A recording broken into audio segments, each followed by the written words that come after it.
उत्तर प्रदेश के प्रयागराज में लगे महाकुंभ में भगदड़ मच गई। कई लोगों की मौत हो गई। लगातार मीडिया पर मौतों का आंकड़ा बढ़ता ही दिखाई दे रहा है। काफी सारे लोग घायल भी हो गए, लेकिन अभी तक इस बात का पता नहीं चल पाया है कि भगदड़ कैसे मची, क्यों मची, कैसे इतने लोगों की मौत हो गई।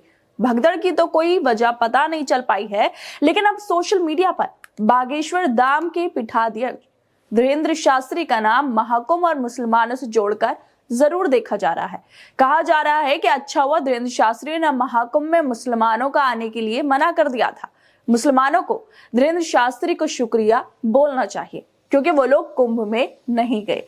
आखिरकार धीरेंद्र शास्त्री ने महाकुंभ लगने से पहले ऐसा क्या बोला था जिसकी तारीफें आज हो रही हैं, और क्यों लोग कह रहे हैं कि मुसलमान कुंभ में नहीं गए तो अच्छा ही हुआ। तो चलिए इस बारे में हम आपको बताते हैं। दरअसल महाकुंभ में भगदड़ मचने से काफी सारे लोगों की मौत हो गई है, और इन मौतों के साथ ही अब इस बात की भी खोज की जा रही है कि इस भगदड़ का, इन मौतों का ठीकरा किसके सर फोड़ा जाए। जब कोई वजह नहीं मिली तो शायद इसी वजह से कुंभ मेला के एसएसपी राजेश द्विवेदी ये भी कहने लगे कि किसने कहा भगदड़ मची है, लोगों की मौत हुई है, श्रद्धालु बस घायल हुए हैं, मौत किसी की भी नहीं हुई है। क्योंकि अभी तक कुंभ में किसी को दोषी ठहराए जाने की वजह शायद नहीं मिल पाई है। और इसी वजह से जोड़ते हुए धीरेंद्र शास्त्री का मुसलमानों को लेकर एक बयान भी वायरल हो रहा है, जिसमें उन्होंने प्रयागराज में महाकुंभ होने से पहले कहा था कि मेरे अंगना में तुम्हारा क्या काम है। मतलब वो कहना चाह रहे थे कि जिन्हें सनातन धर्म के बारे में पता ना हो, हिंदू धर्म के बारे में ना पता हो, हिंदुओं की पूजा पाठ का ज्ञान ना हो, उनका इस महाकुंभ में क्या काम है। उन्होंने महाकुंभ में गैर हिंदुओं को दुकानें नहीं देने का समर्थन किया था और कहा था कि क्या मक्का मदीना में हमारे गरीब हिंदू भाइयों को दुकान मिल सकती है क्या? नहीं ना। अगर आपको हमारे धर्म के बारे में नहीं पता है, अगर आपको संगम के बारे में नहीं पता है, आपको सत्संग के बारे में नहीं पता है, तो आप वहां बिजनेस करके क्या करोगे। वो सीधे सीधे बोल रहे थे कि महाकुंभ में मुसलमानों की एंट्री नहीं होनी चाहिए, वहां पर मुसलमानों को दुकान नहीं लगाने देंगे। धीरेंद्र शास्त्री के इस बयान के बाद काफी बवाल हुआ था, लेकिन जब से कुंभ में भगदड़ मची है, जब से उनके इस बयान का समर्थन किया जा रहा है, क्योंकि अगर मुसलमान कुंभ में चले जाते तो शायद अभी तक ना जाने कितने बेकसूर मुसलमानों को पकड़ लिया जाता, ये कहकर कि इनकी वजह से भगदड़ मची, मुसलमानों की वजह से हिंदुओं की मौत हुई है, मुसलमान कुंभ में चले गए थे, इसलिए उन लोगों ने ये घटना करवाई है। मीडिया पे अभी तक जिहादी जिहादी नाम से शो बन चुके होते, बेकसूर मुसलमानों को पकड़कर जेल भेज दिया जाता। सोशल मीडिया पर नफरती लोग मुसलमानों को टारगेट करते, हर तरफ कुंभ और मुसलमानों का नाम ही होता। मुसलमानों के नाम पर नफरत फैलाने का मौका बीजेपी वालों को, उनके आईटी सेल वालों को, गोदी मीडिया को मिल चुका होता, लेकिन मुसलमान कुंभ में नहीं गए। इसलिए ही अब उत्तर प्रदेश का पुलिस प्रशासन, सरकार, गोदी मीडिया, नफरती लोग सब चुपचाप बैठे हैं।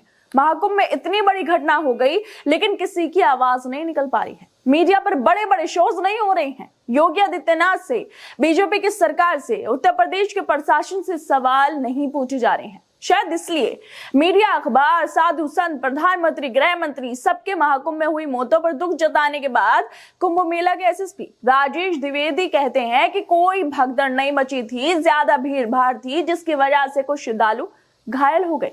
किसी भी अफवाह पर ध्यान न दे। लेकिन अगर कुंभ में मुसलमान भी होते तो फिर ये बयान बदल दिए जाते, दोषी मुसलमानों को बना दिया जाता।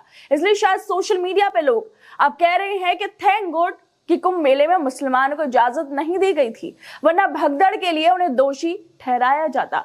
कुछ और लोग ये भी कह रहे हैं कि मुसलमानों, धीरेंद्र शास्त्री को धन्यवाद दो। अगर ये तुम्हारा बहिष्कार कुंभ से ना करवाता तो आज भगदड़ मचने का इल्जाम तुम लोगों पर आता। वाकई धीरेंद्र शास्त्री ने सही कहा था, वरना आज मुसलमानों को ही पकड़ा जाता कुंभ भगदड़ का दोषी बताकर। वैसे धीरेंद्र शास्त्री के पास काफी ज्ञान है, पर्ची निकाल निकाल कर सबके बारे में बता देते हैं, लेकिन ये भगदड़ की पर्ची नहीं निकल पाए। प्रशासन को ये नहीं बता पाए कि भगदड़ मचने वाली है, ये अंतर्यामी होकर भविष्यवाणी नहीं कर पाए।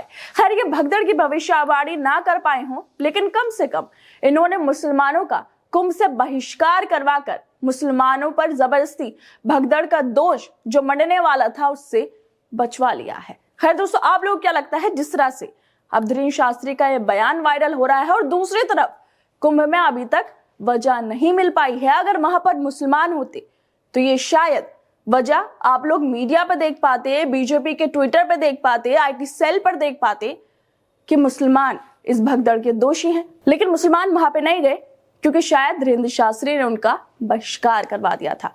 आप लोगों को क्या लगता है इस वीडियो को लेकर? हमें अपनी राय जरूर दें और बाकी तमाम खबरों को देखने के लिए जुड़े रहिए हमारे साथ।